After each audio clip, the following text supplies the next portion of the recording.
El relincho del infierno. Hola Terror en la red, te mando mi historia, sé que es larga, pero me gustaría que pudieras hacerla en video para compartirla con toda la comunidad. Mi nombre es Andrés, y esta historia ocurrió hace muchos años en un pequeño poblado llamado Santa Lucía, en las montañas de Boyacá, Colombia. Por aquel entonces, yo era apenas un niño, y vivía con mis padres y mis abuelos en una vieja casona que había pertenecido a nuestra familia por generaciones. La casa estaba rodeada de campos y bosques, y el único camino que conectaba nuestra finca con el pueblo era un sendero de tierra que serpenteaba entre los árboles. Muy cerca de la entrada de la finca, junto al camino, había una vieja cruz de madera oscura, desgastada por el tiempo. Nadie sabía exactamente cuándo o quién la había colocado ahí, pero todos en la región la llamaban la Cruz del Penitente. Mi abuelo decía que marcaba el lugar donde, hacía más de un siglo, un hombre había sido brutalmente asesinado mientras viajaba con su carreta.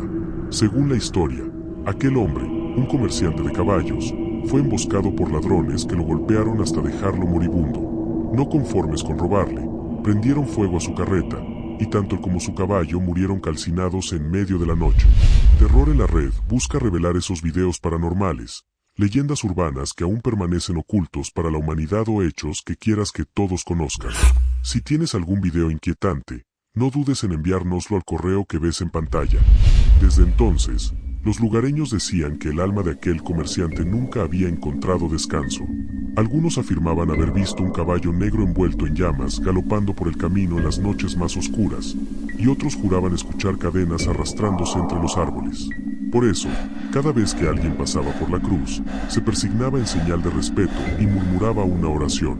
Mi abuelo siempre insistía en que no debíamos jugar cerca de ella, pero, como niños, mi prima y yo no le dábamos importancia.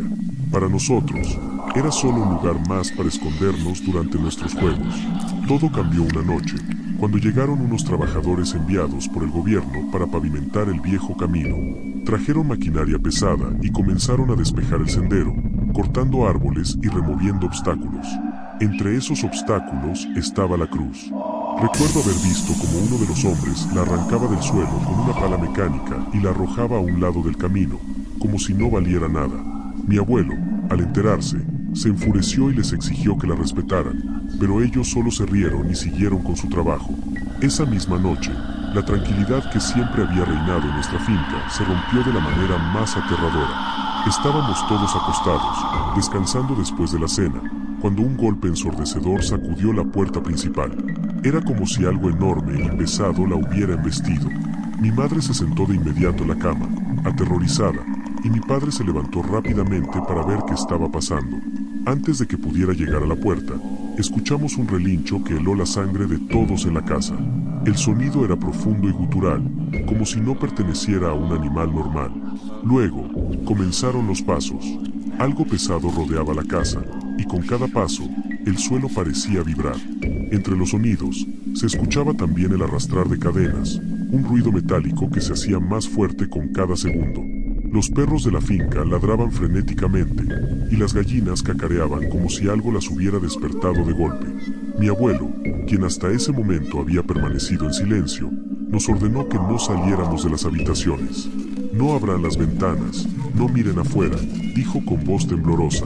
Pero yo, lleno de curiosidad y sin entender el peligro real, desobedecí. Me acerqué sigilosamente a una de las ventanas y aparté apenas un poco la cortina. Lo que vi esa noche me marcó para siempre. Allí, en medio del patio, estaba un caballo enorme, completamente negro, con su cuerpo envuelto en llamas que no parecían consumirlo. Sus ojos brillaban como carbones encendidos, y de su arnés colgaban gruesas cadenas que resonaban con cada movimiento. Era una visión infernal, algo que no pertenecía a este mundo. El caballo giró su cabeza hacia la ventana donde yo estaba y, por un instante, sentí que sus ojos se clavaban directamente en los míos. Fue como si pudiera ver dentro de mi alma, y un escalofrío recorrió todo mi cuerpo. Retrocedí de inmediato, tropezando con una silla y cayendo al suelo. Mi madre corrió hacia mí, pero antes de que pudiera decirle lo que había visto, otro golpe sacudió la puerta, esta vez más fuerte. El caballo comenzó a relinchar nuevamente, y el sonido de las cadenas se hizo ensordecedor. Mi abuelo tomó su machete y se dirigió hacia la puerta, decidido a enfrentarse a lo que fuera que estuviera afuera. Pero justo antes de que la abriera, escuchamos algo que nos dejó paralizados. un silbido. Era un sonido agudo, largo, como si alguien estuviera llamando al animal. El caballo dejó de golpear la puerta y, con un último relincho, se alejó hacia el camino. Mi abuelo abrió la puerta con cautela y lo vio desaparecer en la oscuridad, mientras un hombre vestido de negro se desvanecía entre las sombras del bosque. Esa noche, nadie en la casa pudo dormir. Sabíamos que algo antiguo y oscuro había sido despertado, y que no se iría fácilmente. Esa noche, mientras el silencio regresaba lentamente a la finca, mi abuelo se sentó en la sala, con el machete aún en la mano y el rostro pálido. Nadie se atrevió a pronunciar palabra. El aire seguía pesado, y aunque el caballo y el hombre habían desaparecido, todos sentíamos que algo seguía acechando, oculto entre las sombras del bosque. Mi madre me abrazaba con fuerza, pero yo no podía apartar de mi mente la imagen de esos ojos ardientes y el fuego que no quemaba. A la mañana siguiente, los trabajadores regresaron al camino. Estaban molestos porque las herramientas que habían dejado la noche anterior estaban dañadas, como si algo las hubiera golpeado o arrastrado durante la noche.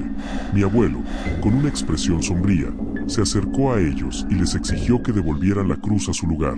Los hombres se rieron de él, burlándose de las supersticiones de viejos. Pero mi abuelo no se rindió. Convenció a mi padre y a otros vecinos del pueblo para que lo ayudaran, y juntos buscaron los restos de la cruz, que habían quedado tirados entre los matorrales. Cuando finalmente la encontraron, estaba astillada y rota, pero aún reconocible. Sin embargo, algo extraño había sucedido. La madera estaba quemada, como si hubiera estado expuesta a un fuego intenso, aunque los trabajadores juraron que solo la habían arrojado al suelo. Mi abuelo, con manos temblorosas, tomó los pedazos y los llevó de vuelta al lugar donde había estado originalmente. Con la ayuda de los demás, la reconstruyó lo mejor que pudo y la clavó de nuevo en el suelo, mientras murmuraba oraciones que yo no entendía. Esa noche, la finca volvió a sumirse en un silencio inquietante, pero esta vez, no hubo golpes en la puerta ni relinchos en el patio. Sin embargo, algo había cambiado. El aire seguía cargado, y todos sabíamos que no estábamos solos.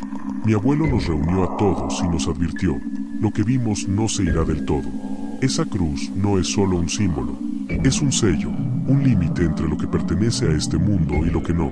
Pero al moverla, hemos roto ese equilibrio. Ahora, debemos vivir con las consecuencias.